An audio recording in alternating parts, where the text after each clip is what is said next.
El timo Sathanas cras rex restitio altere.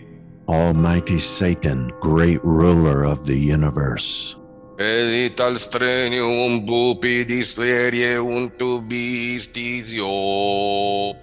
foot upon thy throne, and eye of the serpent ever seeing. Castio upi est nubio des les unsano, et vio respusio con sapiae. Cast upon us now thy light and wisdom as we intertwine with thee. Un maduo rexio reine con nutrexio parastaum vivio tamande elechuet, excelsior Sathanas. And may your kingdom reign with never-ending praise as we all say, Hail, Satan. Satan. We three servants, thy intertwined priests, come to thy throne. May those that are yours only hear thy voice. Ave Sathanas. Ave Sathanas. To our studio audience, welcome this evening. This is Malthorpe Drako coming to you from Studio 3B, and this is Night Sessions. We have a significant show for you tonight, and back with us again is our co-host, Magister Cygnus Atratus, and of course, Magus Aleister Nacht. Aleister, tell us about the focus of our show. Thanks, Malthorpe. This evening, we're going to delve into the three cornerstones of our approach into Satanism. As we said during our last show, this is a highly personalized path and journey. We also shared that Sathanas will reveal the gnosis to you through your work, learning about him and being in the relationship. But a starting point for all of us is getting our house in order to receive him. This evening, we're going to talk about the three approaches: the proper approach to self, what you must do to prepare yourself, the proper approach to the priest or magus, what is their proper role to you, the novice or follower, and the proper approach of Satan or Sathanas himself. What role does he play, and how do we interact with him? So that's our show for tonight. We will try to get all of this done in one dark evening, but before we go there, let's go to the one who brought us here. Sathanas, we come to you this evening asking for your divine blessings upon us and to bless our listeners with the words that you want them to hear.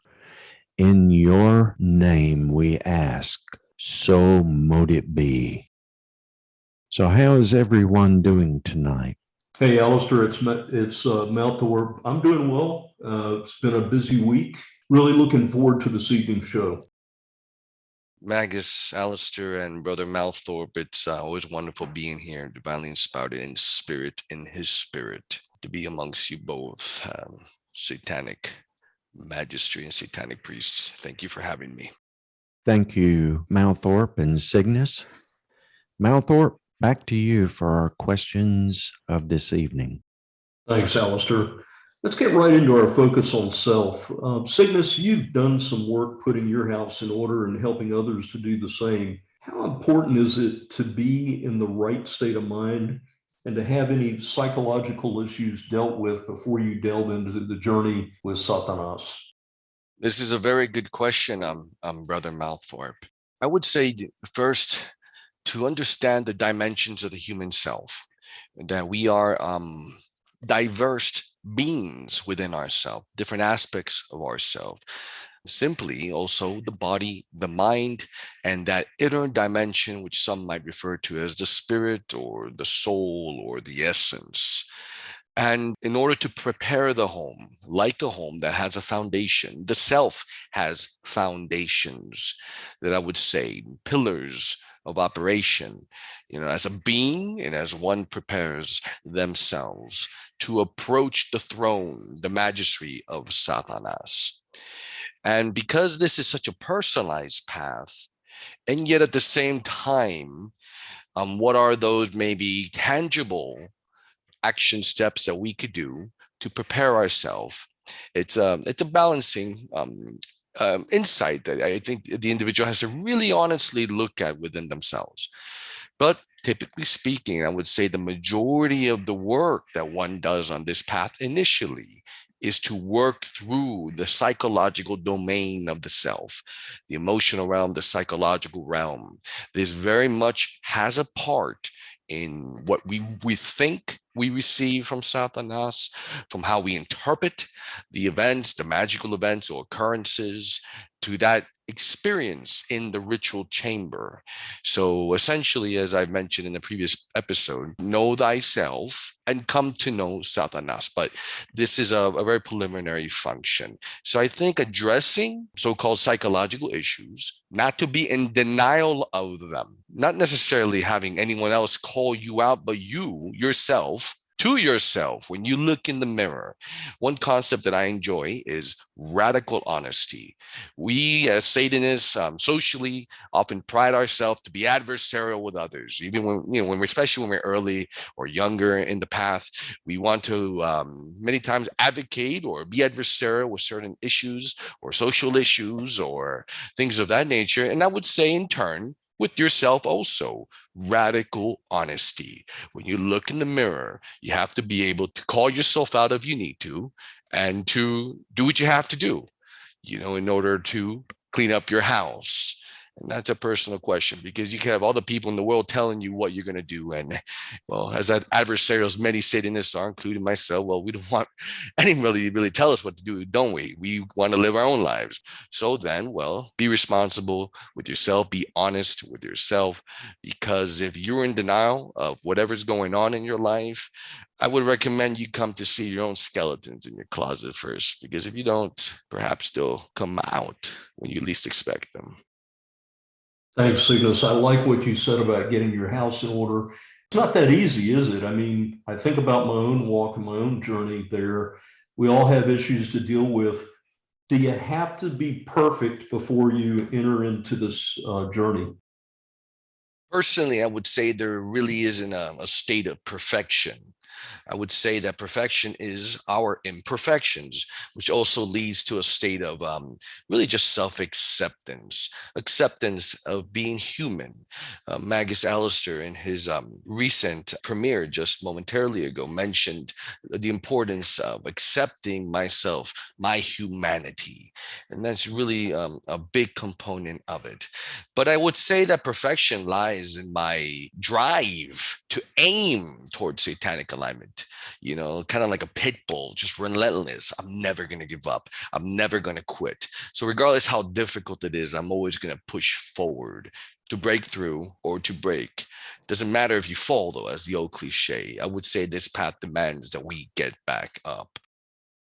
Thanks, C. Great observations. Aleister, what about from your perspective on the state of mind, and maybe weave the issue of drug use into the conversation? For me, I think trying to find yourself and trying to find your way or your path to Sathanas requires a clear mind, first of all, and a focused mind. I answer a lot of questions about drug use and, should the person use drugs, or do drugs help enhance the experience of ritual and this, that, and the other? And really all I can say is, for me, I want to have a clear mind.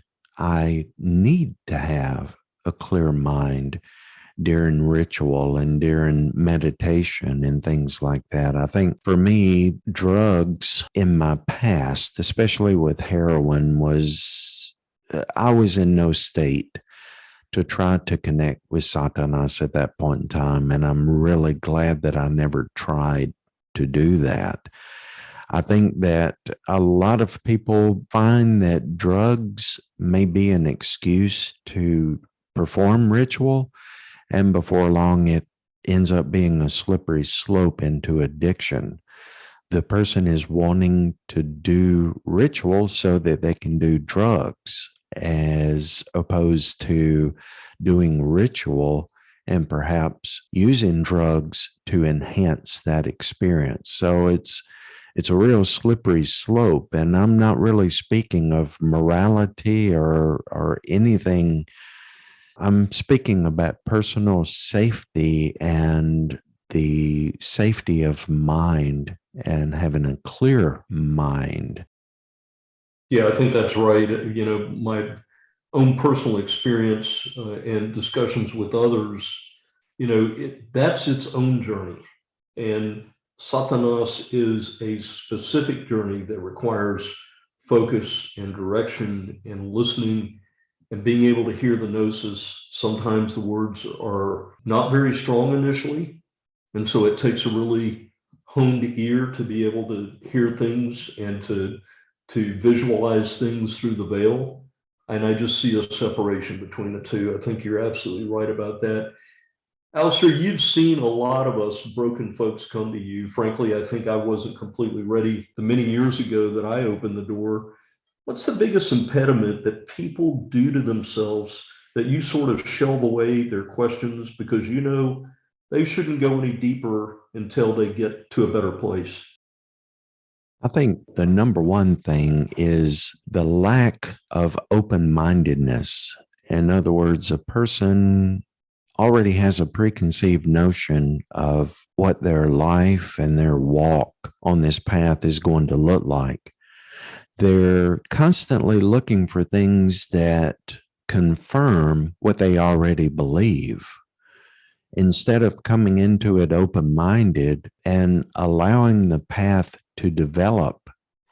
That's probably the first. The second biggest challenge, I guess, is a lot of people arrive at theistic Satanism after they've been through a lot of other belief systems. So they've used established religion, they've used some of the New Age religions, they've even been through cults and things like that. And they've used up a lot of their patience to get to this place. And when things don't happen immediately, they just don't have the patience to see it through. They're expecting something immediately, although they have been searching for perhaps years or even decades. So they don't give this path a chance because they want it instantly. And I think that in itself goes along with our culture today. Instant gratification, instant results, instant everything immediately without having to invest time and energy and without having to build patience. Yeah, I think that's right. Sig, how about for you? Any thoughts about biggest impediments?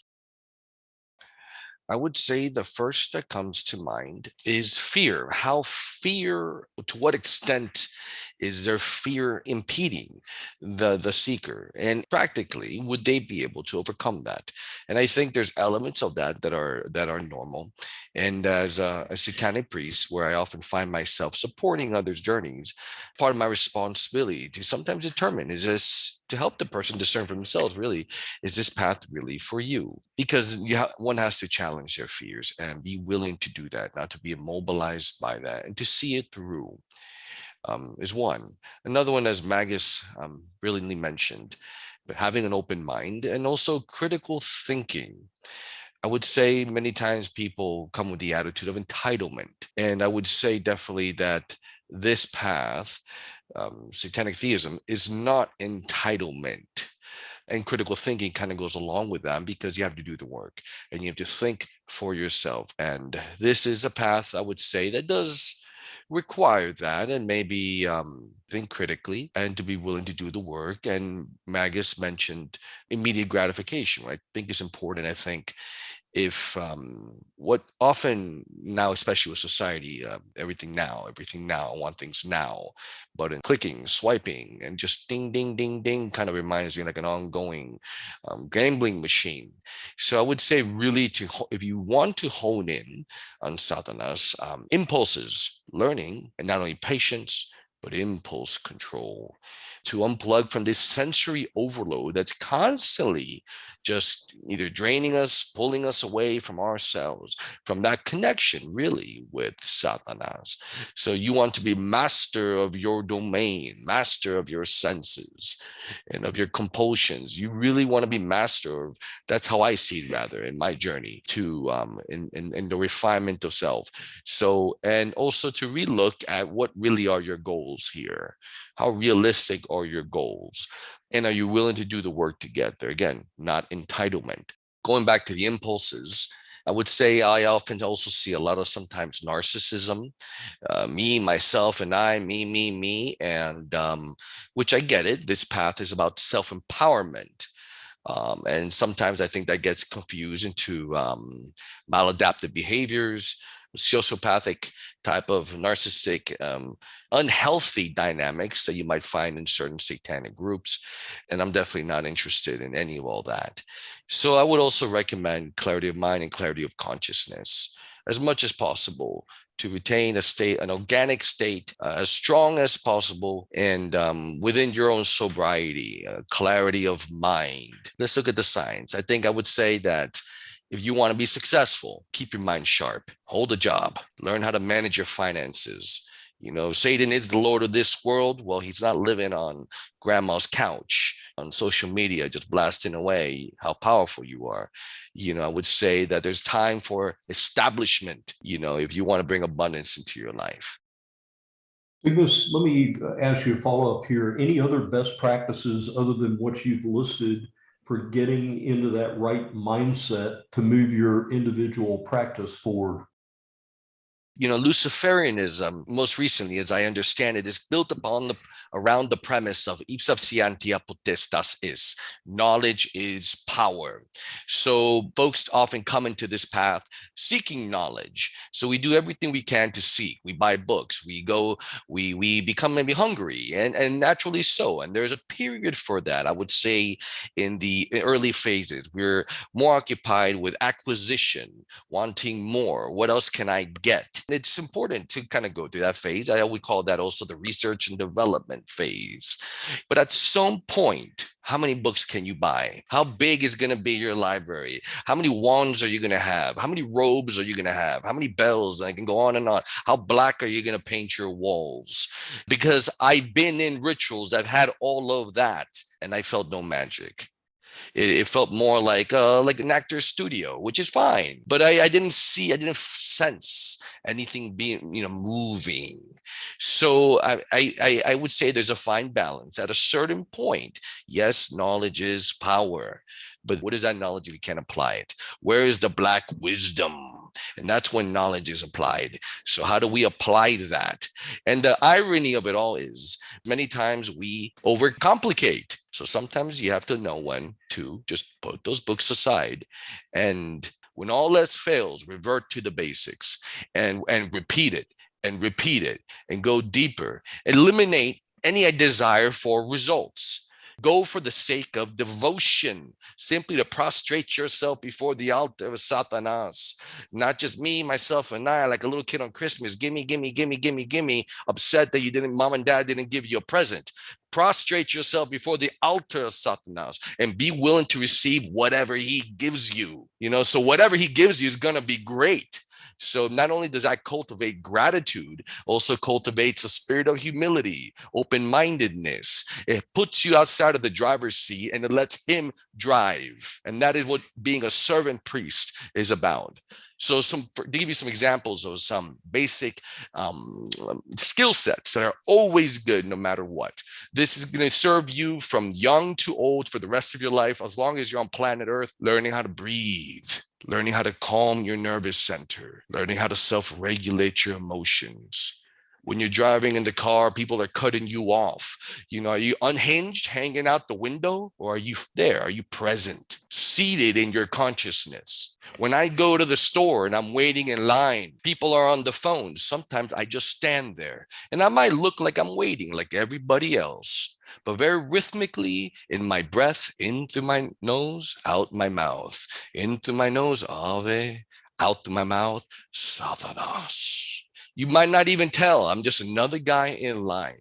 But in that moment, I'm in my temple, my astral temple. I am right there before the throne.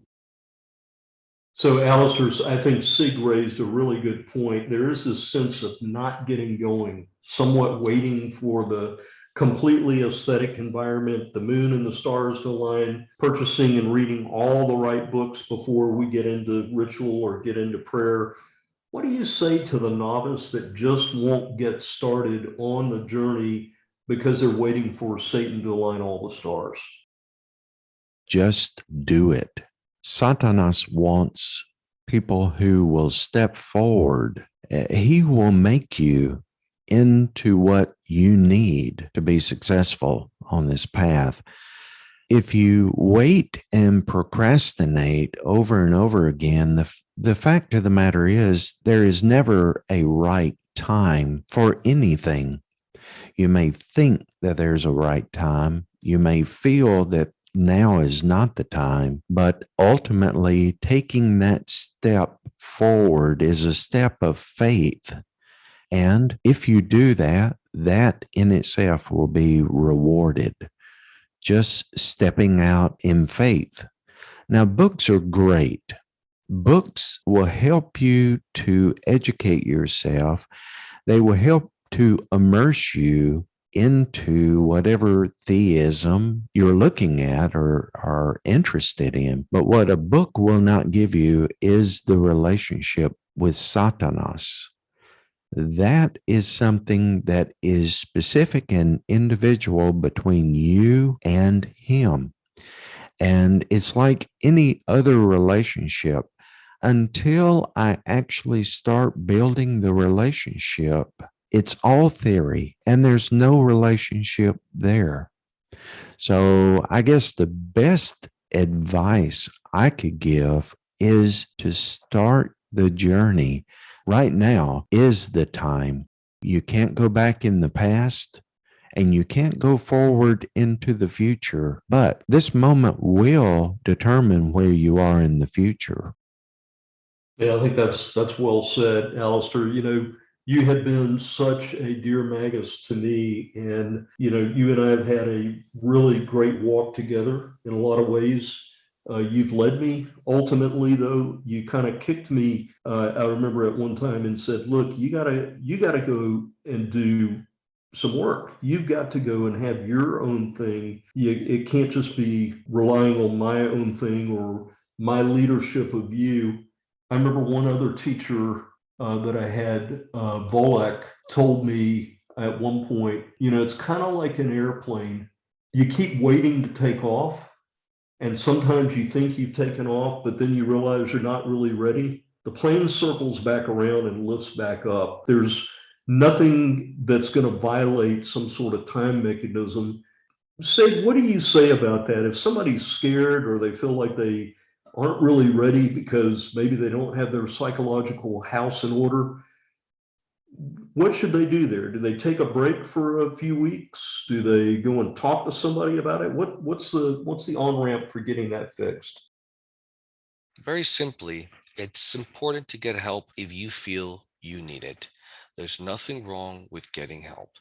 We do it all the time. We go see our doctors, our physicians, and should a person require an additional support, whether it's just some grief support, maybe they've experienced some loss, because let's face it, life is tough, and we all go through significant loss sometimes.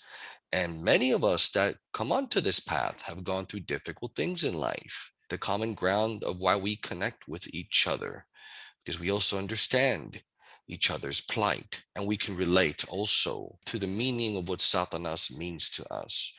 And on a very basic level, it's that drive to overcome for some. And whether it's rebellion from our traditional upbringings or any other reasons, I mean, everyone's different, but we can often find many common themes with people. And I like to think that we are more similar than different, and which is a nice concept for me.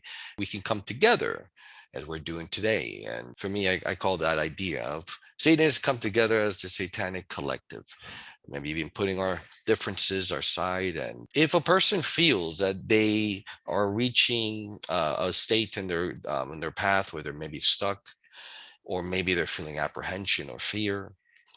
Well, for one, I would say do what you feel comfortable with. This is your path, right?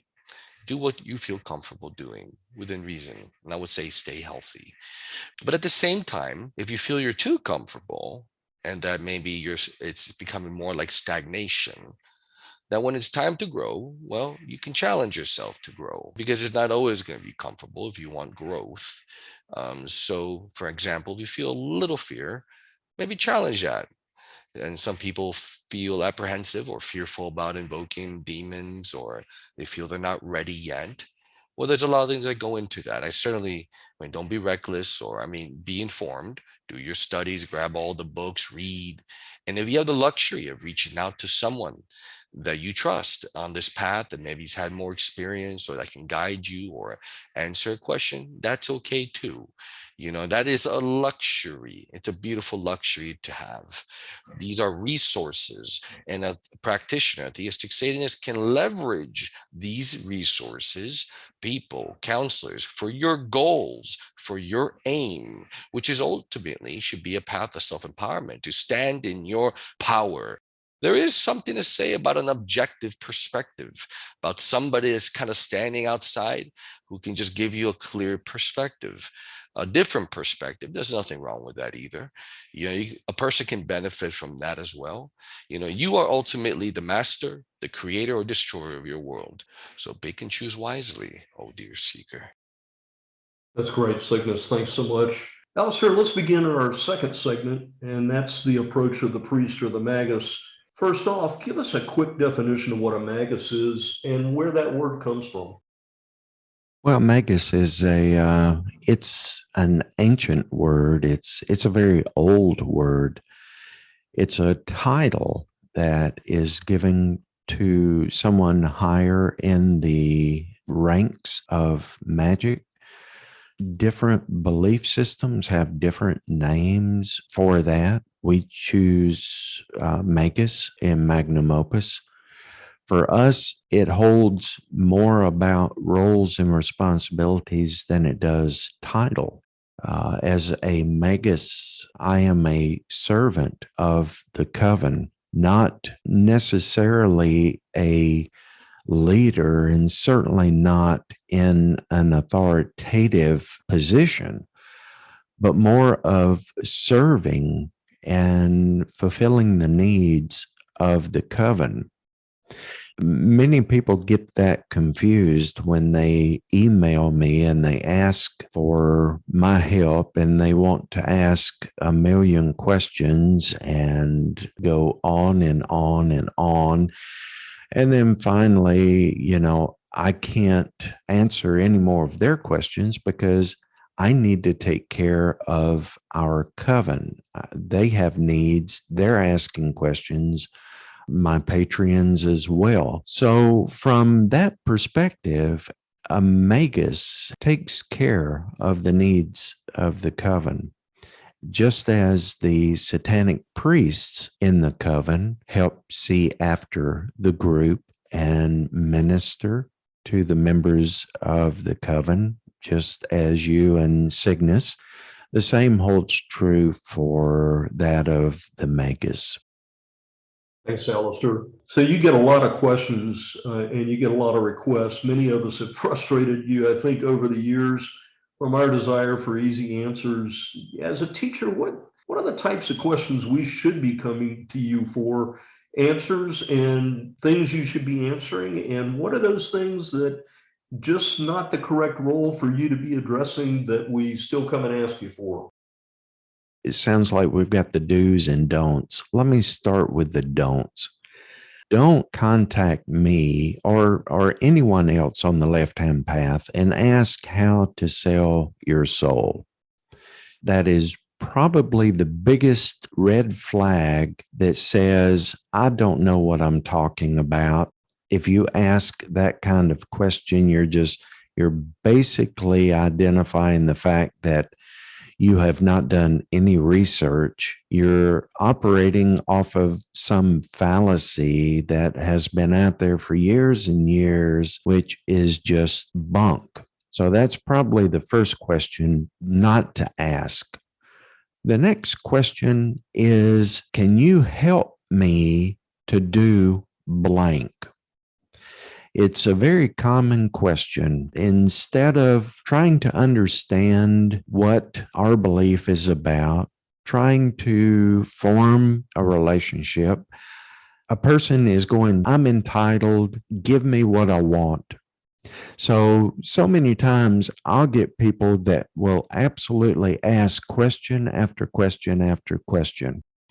First of all, if they're in magnum opus, I don't mind a bit. I love to answer questions. Secondly, if they're a Patreon, I love to answer their questions. What I will not do is I will not answer questions over and over from the general public that are either uninformed, or if I make a suggestion that perhaps they contribute to the ministry, perhaps they provide a donation for the time that I'm investing in them, and then they fire back with, well, you must be fake because you're asking for money. Well, just a few moments ago, you wanted my advice. You were asking for my advice, and I'm pretty sure you would have taken my advice. But because I did not say what you wanted, and I did not give you what you wanted, now you want to say I don't know what I'm talking about. So those are the things not to ask. Probably the number one thing to ask is something specific that would tell me that you've done your research, you're on the path, you have invested in yourself, and you're willing to invest in your future, in the future of our coven, to be part of what we have. From that perspective, the first question that a person asks tells me a lot about what the person's motives are, what the person's dedication level is. And I guess the second do is not even a question, but sharing your experience. I love those emails when a person, they may ask a question in there, but they share their experience, because first of all, that tells me that they are on a path. Secondly, that they have invested something in themselves and they are reaching out for help, but they're also sharing their experience. And some of these experiences are absolutely, they're fantastic. They're touching. When I get to the bottom of some of these emails, because they are so heartfelt, and I can just feel in every word what the person is feeling and has felt. And there's some wonderful blessings in there for me as well. Just knowing that Sathanas has done certain things in this person's life and brought them from, say, addiction to freedom. And not only that, but a daily walk with him on the left-hand path. Those are the wonderful things. To answer your question, those are the do's and don'ts. So, Aleister, I think we can pretty well define the role. A Magus is not looking for worshipers. You would rather the unbelievers not join your Patreon, as this is not about the money, and you desire that Sathanas be served as the foundational component of your ministry. Did I miss anything? No, I think you've got it spot on. Absolutely. Excellent. So, Sig, how about from you? How do you like to focus your time with our searchers out there that are looking for a satanic priest that can assist them in their journey? How do you like that approach to be done? Well, my particular preference as a satanic priest is to kind of focus on the cross between the psyche and the spiritual domain. So for seekers that are a little more inclined towards trying to delve into that little cross between the two, that's where my specialty lies. Professionally, that's what I do for a living, is to work in the behavioral field. Although my work as a satanic priest is not that, it's as a satanic priest. Let me just make that very clear. Nonetheless, It informs my approach when working with individuals, and I truly honor the unique aspects of everyone's life. There's no judgment here, and of everyone's path.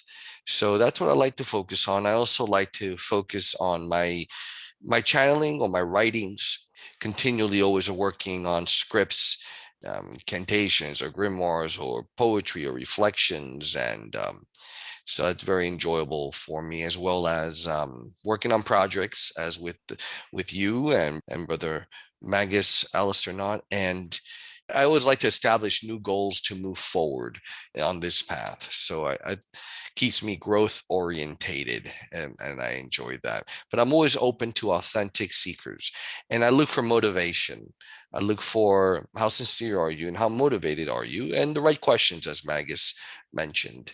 Very simple questions, or are you asking the right questions? And then perhaps maybe it's a right fit, and hopefully I can empower your path, and so that you may have a truly authentic encounter with Sathanas. Thanks, my brother. Great response as always. If you're just joining us, this is Night Sessions, talking about approaching self, approaching the priest. With me is Magus Aleister Nacht and Magister Cygnus Atratus. This evening we are talking about approach of self, approach of priest, and approach of Sathanas. Cygnus, you've been doing this for a long time. What have you learned along your journey about approach of Sathanas? What's the proper way to do it from both your mindset and your physical preparation? For one, I've always had interests that I've been inclined to, maybe as a person, and starting that journey, the journey with Sathanas and to the occult. I had interests. I was inclined to be more interested, maybe in different subjects. For example, there's astrology, there's divination, there's spirit conjuring, there's maybe demonic workings you can do. Maybe there's more ritual stuff you can do, or practical magic, candle magic, and we can go on and on. And so I've had interest early on, and yet then as I continue studying, I wanted to study everything. I wanted to keep, study a little bit of everything. And because I felt maybe at the time as a young seeker that I wanted to learn, that perhaps I wanted to know how. So perhaps what I had wasn't good enough in one aspect, or maybe I was just hungry to know more, right? But I was learning and learning. As the years passed on, I've also come to realize that some of those interests I've always had all along is part of who I am. And I would say that we all, as practitioners or people, have interests. And so honor those interests. Don't self-doubt them. And I think that's important, because when you come full circle, maybe with your journey, and come to more acceptance of your own humanity, you'll come to appreciate those things that are unique to you, that make you who you are. And I've come to learn that and appreciate that also about my path with Sathanas. As far as the mindset now and physical preparation, I would say the state of being is always in a constant state of maybe evolution or growth. One word that comes to mind is Kepper, this term of this continual kind of becoming, kind of stepping into this greater version of you, your greatest potential. But it's not really a fixed thing or stagnant. It's like a serpent that just continues shedding its skin, this idea of the self. And so obviously in my path, it's been different things along the path, because I've grown, right? As all of us. And I would say it's a natural thing that happens. When you're 60, you're going to think differently. If you're on this path for self-improvement and self-empowerment, really get to know Sathanas, and you're going to grow. You're going to be different from when you were 40. You're going to be different from when you were 20. And be open to that growth. And I've learned that things change in your magical framework. For example, if you're 27 and you have an idea, a magical framework of how your world is, of how the deities operate, and how things should be in the ritual chamber, be open that maybe 10 years later in life, that might be tweaked a little bit. You might have refined it. You might have you come to a more clear picture of what that looks like for you. So be open to that also. And that's part of that personal relationship between you and Sathanas, because I do believe Sathanas meets us where we're at. Remember that. So wherever I'm at can also change. Appreciate also that part of the journey as well, and don't be discouraged if you decide to put certain tools away. Remember, it's there to serve you.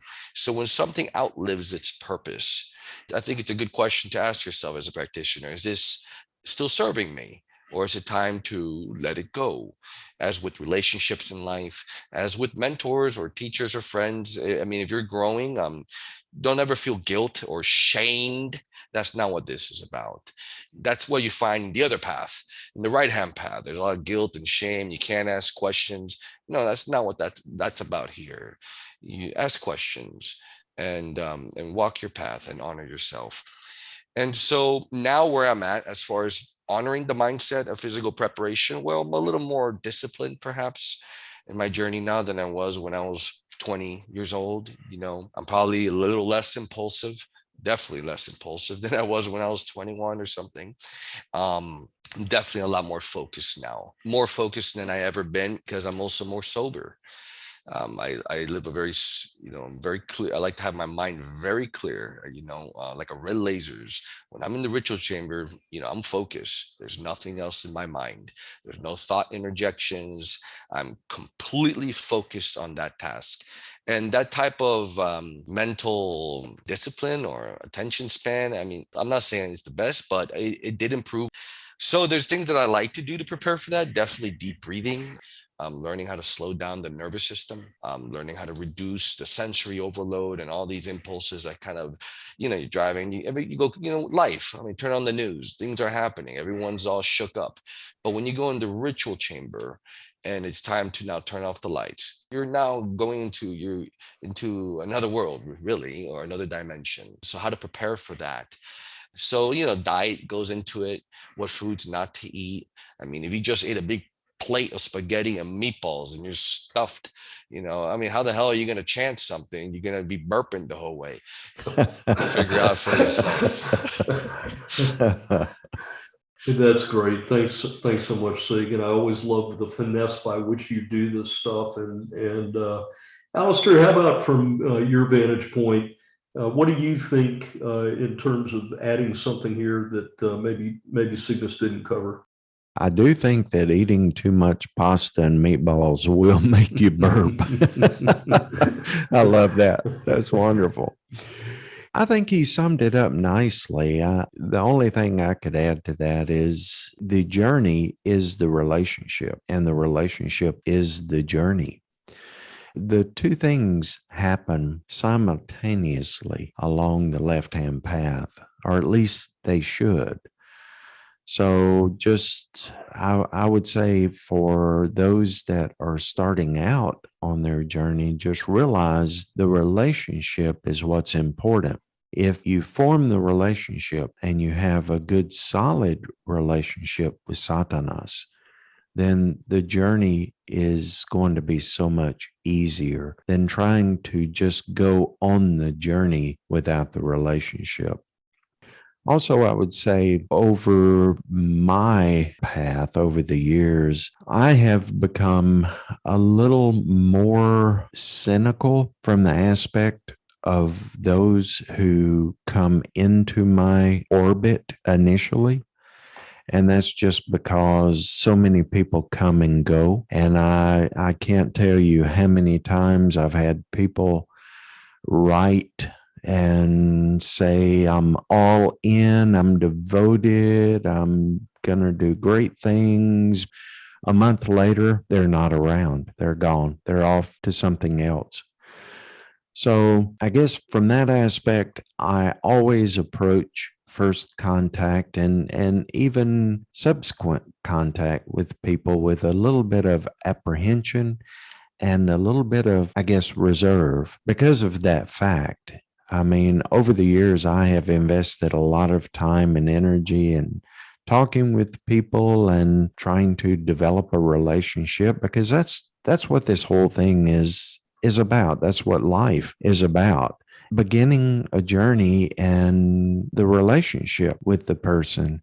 But I've started so many of those over the years, and so many of those just the people disappear.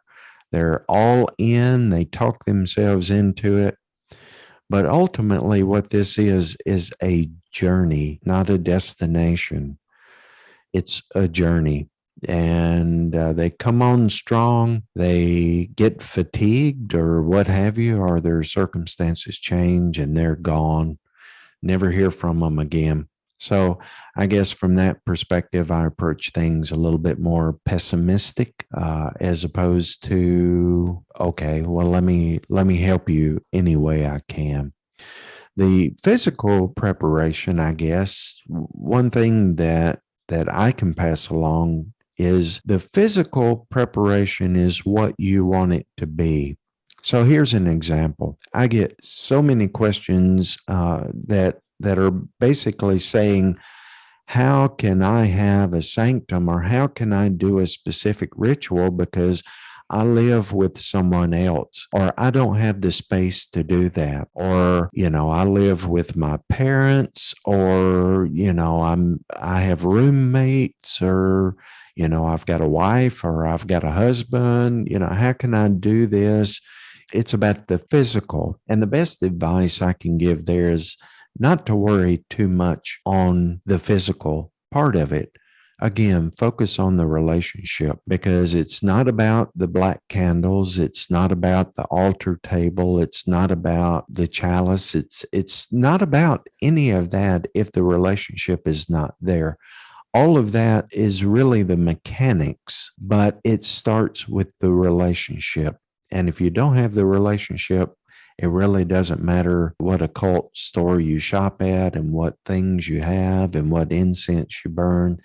If there's no relationship, none of that really matters. Yeah, I think that's very good. So I think from my perspective, I would say this. And so satanic ears, listen, he is in the air, he is in the land, he is in the fire, he is in the water. He's in the grocery store line that Cygnus is in. When he's breathing in and breathing out, Sathanas, Ave, Sathanas, that is a part of the connection. And Satan is there in those times. He is there when you sit and you lower your head and you're sitting at your table and you're thinking about him. Even before you go to the black mirror, he is there. He sees you through the black mirror. He is seeing you even without that black mirror. He's in the breaths that you take.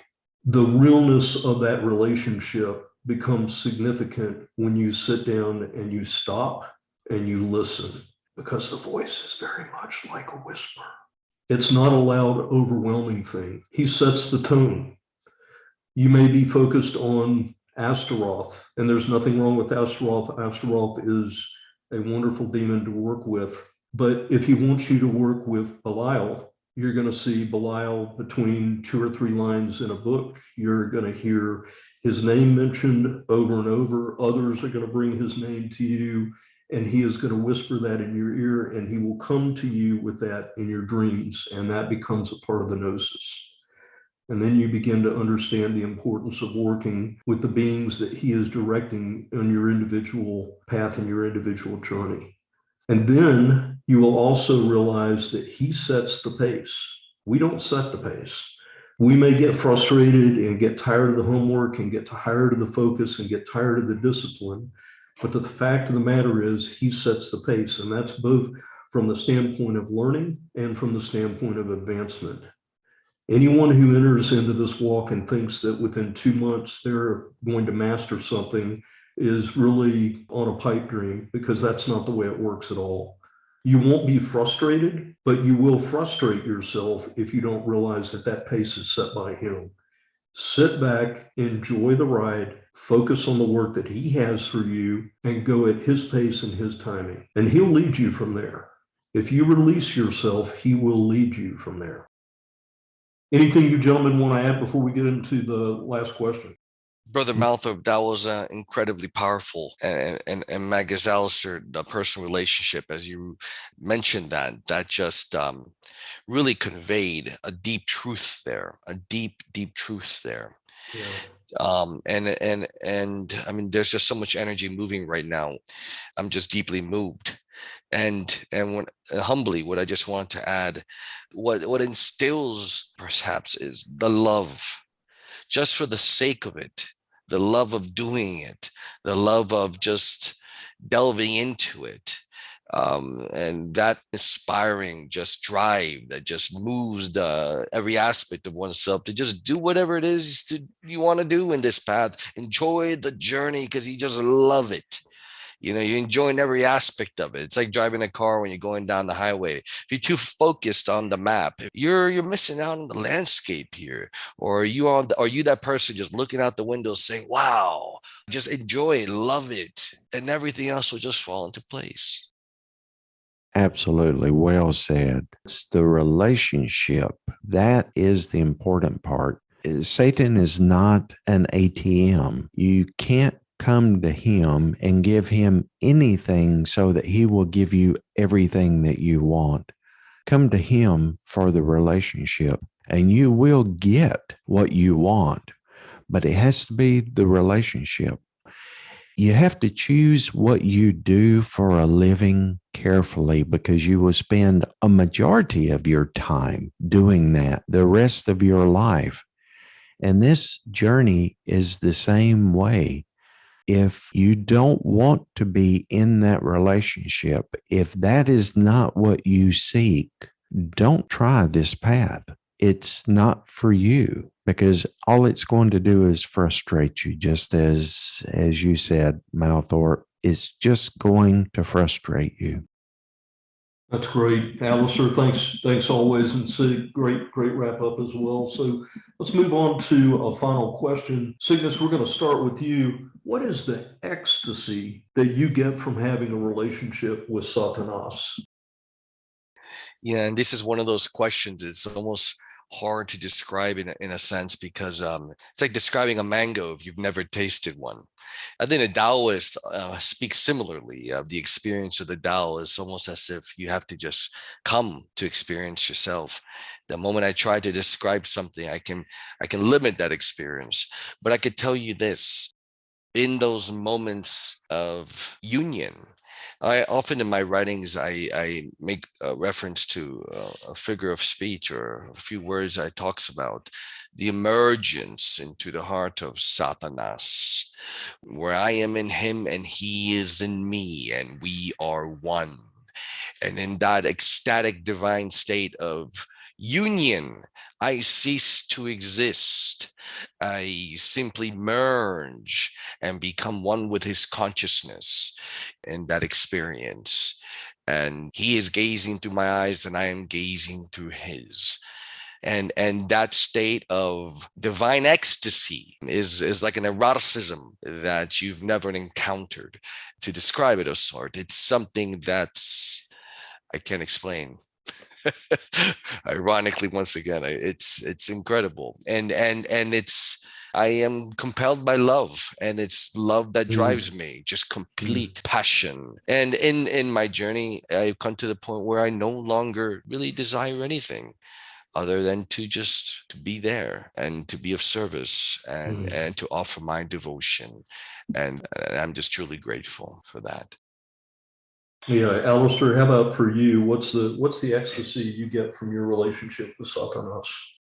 For me, it's like seeing your best friend, seeing your closest family member, seeing your favorite person in the world and being able to spend time with that person. That's the ecstasy. To me, that's the whole point of being that favorite person to be with and to share with, and to know that person is there for you and is going to help you. You're not alone. That to me is the ecstasy of it. It's just like your favorite person your love that you haven't seen for a while and you get to see them again. It's that same excitement for me every time. Yeah, I think that's well said by both of you. And Cygnus, Aleister said something that I was moved by, but the first thing I was moved by, Cygnus, is the profound statement you made that it was hard to define. And initially, when you said that, I thought, well, no, I know exactly how it makes me feel. And then you said the other part of it, which is put into context, anything that you could say would limit the significance of which it is. And I think that's exactly spot on. I'd never really thought about that, but that is absolutely true. And Aleister, your follow-up about the deepness of the relationship, I think that that's true as well. I had a great father. I had a great parents growing up, but my parents came from very strict religious backgrounds. There was not a slap on the back kind of big hug kind of relationship that I had with my dad. Satan filled a lot of that in after a long journey through some counseling. And he really has been there for me to protect me, to guide me, to provide comfort, to provide solace. The ecstasy that I get would definitely fall into the category of eroticism. I think you could also say that it follows a category of a warm, fuzzy blanket. It's like the one thing that you want to go to. I remember I made my first sanctuary in a garage. It got to a point in time in which that's the only place I wanted to be because it was like going home each time. It was like the ability to go on a short journey outside of my house, into my garage, into the sanctuary, and to be there with him. Now, he's there all the time, whether I'm in my sanctuary or not in my sanctuary. But there's something to be said about being there with the right aesthetic surround and the place that you do your worship and the place that you do your ritual, the ability to come to him and to quietly listen for and to feel his presence. There is nothing that I can compare it to anything else that I've ever experienced in this world. And so that's one of the reasons why when I started on this journey, I had a couple of starts and stops, but I kept going back because I wanted that. And eventually you'll come to a point where you say, I want to know more. I want to understand more. It can become consuming. There are times when you will need to take pauses away from the ministry to be able to refocus, but it's absolutely the best relationship I've ever had in my life. And it's definitely something that I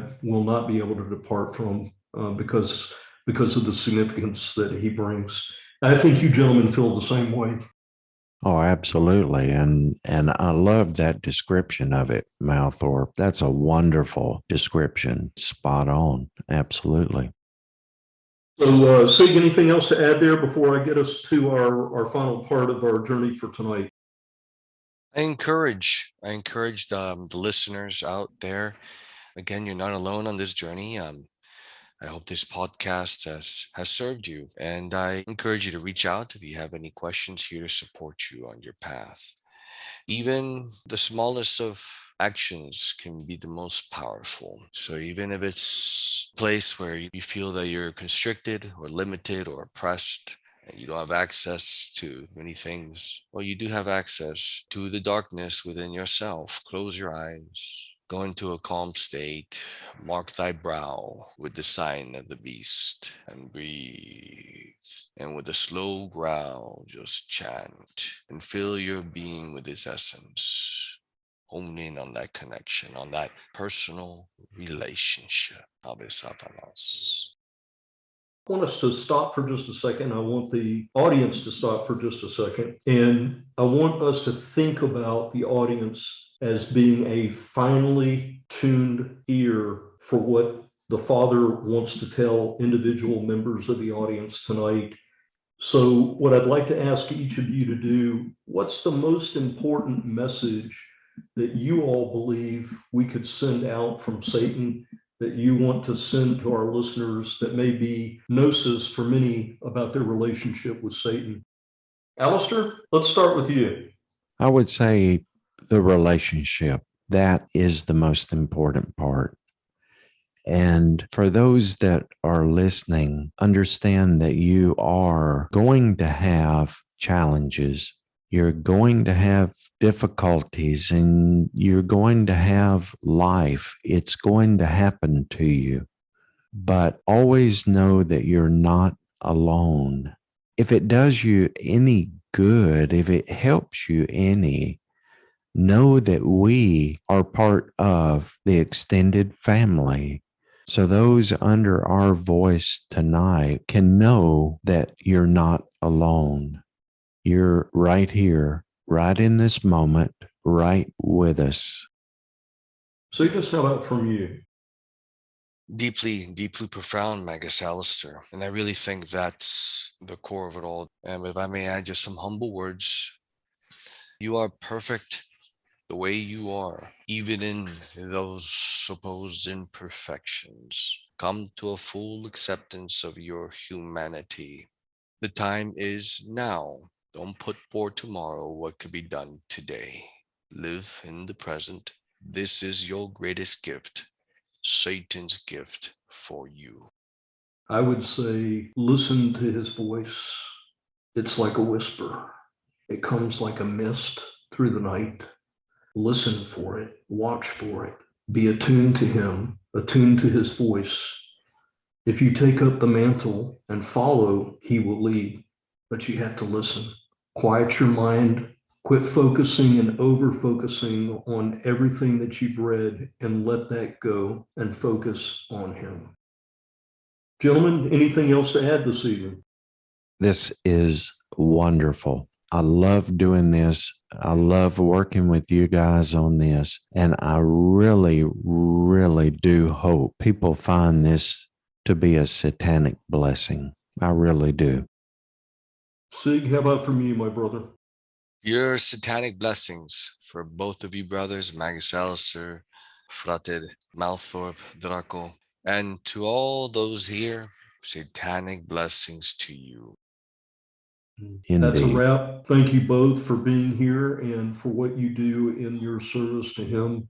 To our studio audience, this has been Night Sessions. We will be back with you in April. Watch for announcements. Until then, on behalf of my co-host, pleasant dreams and hail Satan. Hail Satan. Hail Satan. In the infernal one do I place my trust. How say ye to my essence, I merge into thee, and ye merge into me. For lo, the hypocrites cast their stones at the satanic devotion of the black heart. Envious and jealous they are of our true love, and know not the demonic horde they shall encounter. For the satanic devotee is enshrouded in thy mantle of abysmal love, and together we are legion.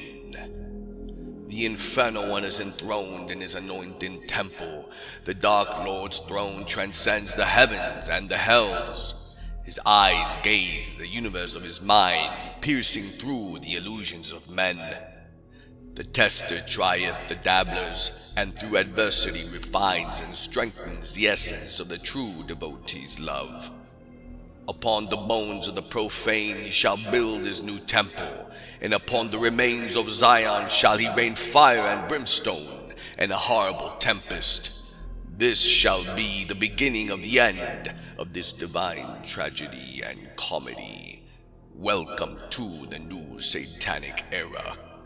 For our Lord Satan loveth authenticity and brutal honesty of self. His great works continue to manifest the treasures in store for the blackest of hearts. O Father of mine, thou always hears the will and intent of thy children. Thou receives their heart. Thou shalt open their eyes to always see with the devil's eye.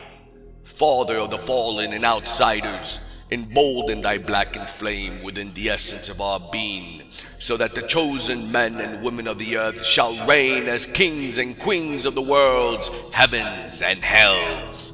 Selah. Nay.